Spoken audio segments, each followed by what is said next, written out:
Hey, my friend, what's going on? Adam here. So, I've been working on an arrangement of Alanis Morissette's Ironic, and right away, I'm just listening from the top, and something jumped out at me. It wasn't the lyrics, it wasn't the chords, it was this strange off balance feeling. Like the words and the melody, they were just kind of out of sync. And this feeling actually has a name. It's called prosodic dissonance. Now, prosodic dissonance is when the natural rhythm of speech doesn't quite match the musical rhythm. And it can create this discomfort, this irony, or even this hidden emotional depth. So just to ground this out, prosody is how we use emphasis in words when we speak. So in songs, we usually match that speech rhythm with the lyrics so they feel natural when they're sung. But ironic doesn't really do that. The stress often falls on unexpected syllables, or the rhythm feels rushed or delayed in strange ways. And rather than fixing that, Alanis leans into it, and the result is a song that sounds just as off-kilter as the situation that it's describing. So let's look back at the first line. An old man turned 98, right? Normally, you would emphasize an old man turned 98. But here, the melody pulls the stress in a different direction. Old man turned 98. The word turned gets emphasized more than man. And 98 is a surprising little melodic turn where the phrase lifts up. And it's like the melody itself is turning on 98, which is kind of poetic. Then we have, you won the lottery. I love this part. The melody becomes jumpy and angular, and it's kind of directionless, and it doesn't really know where to land. And instead of stressing won, the phrase lands on lot from lottery.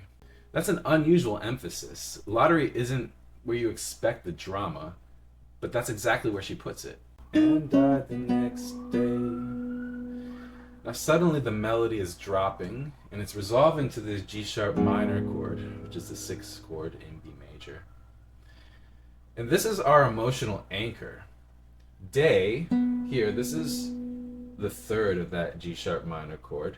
And it feels grounded, it feels final, and it's mirroring the gravity of the harmony. But then it swings back, and we have this irony with, it's a black fly, right? Black comes a little bit late. It's just off the beat, right? It's that tiny delay that gives it the weight. It's a word full of connotation, right? And this darkness and misfortune. And we contrast that with Chardonnay, which is a white wine, right? It's normally stressed like Chardonnay, but here it's more like Chardonnay. And then finally, it's a death row pardon, 2 minutes too late. This one is more stable, rhythmically at least, but death is right on in terms of the emphasis. Then pardon is sung kind of like pardon, which the stress lands on the 2nd syllable of done, which sounds a little bit odd in speech. It's a death row, pardon, pardon. So we're putting par and then dun together. It's really kind of dividing this word into two very distinct syllables. And the genius part about this song is how she resolves this when she says, "Isn't it ironic?" It's not just "isn't it ironic," it's "isn't it ironic?" Right? She delays the ironic part. It just takes the phrasing and it makes it slightly off balance. And it just, the general theme with this song is like nothing is quite landing as it's supposed to. And that's okay. That mismatch is actually the point, right? That feeling, leaning into the feeling of like, I don't know what's gonna happen. I don't know if this is right, but it's a little weird. But let's just go with it because, hey, it's a free ride, right? We might as well take it because we've already paid for it, right? All right, so the chorus. We have these nice long stretched syllables. We get a huge amount of space on the word rain, right? And it's just one syllable, but she's stretching this out like 1, 2, 3, 4 beats, which makes it feel very heavy and almost emotionally overwhelming. And then wedding day feels rushed, right? We're just trying to cram it into like one beat on your wedding day. And again, like this is not exactly how we would say wedding day in our normal speech, but it takes the tone of this song where it's like nothing is happening the way you want it to. We feel like we're being rushed along. We're being funneled off into this like this day when we're supposed to feel like, special, but it's raining and, nothing is going the way you planned. It's like rain on your wedding day.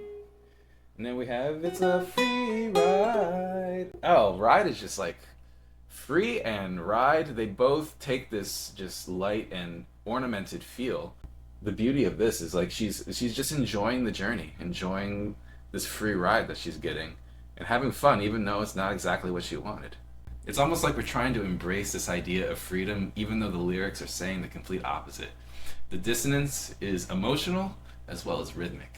The next line we have is, "It's the good advice that you just didn't take." Right here, something subtle. The stress falls on good instead of advice. It's the good advice that you just didn't take. So like normally we would just say advice with more weight. But here the emphasis shifts the focus, right? Suddenly we're fixated on the quality of the advice, not the regret of not taking it. Then the next line goes into that you just didn't take, right? So this word just becomes accented as well as take. And I feel like these two words, they're oddly accusatory, but without offering a clear explanation. You just didn't take it. You don't know why you didn't take it. It wasn't that it was bad advice, but for some reason you were compelled to not take that. And it's like you're okay with that. And then comes this absolutely gorgeous harmonic twist. And who would have thought it figures? Right here, we've hit an A major chord here. And who would have thought it figures? This A major chord is the flat 7 in the key of B major, which is very unexpected. And now we resolve this to the E major chord, which is the 4 chord in B major, which wants to resolve to the F sharp major chord, which feels like home, but this is the dominant key of B, right? This is the 5 chord. So what's going on here? The verse and the chorus have been firmly in the key of D major. We've had this 5, 1, 5, 6 progression. And everything points to B major as being our tonic. But now A major to E major is pointing to F sharp major. And this progression shifts us to feel like we've modulated, making F sharp feel like the new tonic. But what it's kind of interesting is the E major relationship to F sharp major is also a flat 7 to 1. So we've drifted to this new key without any warning at all, which to me is like a perfect metaphor for this song because things keep happening to you that you didn't expect. And you think you know where you are, but then boom, you're in a different place, a different emotion, a different key. It's like she's saying, who would have thought? It figures, right? You didn't know this was going to happen, but it just kind of makes sense. So you're going to go with it. So all of this, the rushed lines, the weird stresses, the surprising chords, it all adds up to a kind of musical irony. The lyrics sound off because the situations are off. And that's what makes prosodic dissonance such a powerful tool when it's done on purpose. Alright, if you found this breakdown helpful, hit the like button, subscribe to the channel. Let me know in the comments if there's any other songs you'd like me to break down like this. And if you want to understand your musical learning style better, check out my Soul Signature quiz. It's a free quiz. I'll link it down below. It's going to help you figure out how you learn guitar the best. So my friend, thank you for watching. I hope you have a great day wherever you are, and I'll see you in the next video. Bye-bye.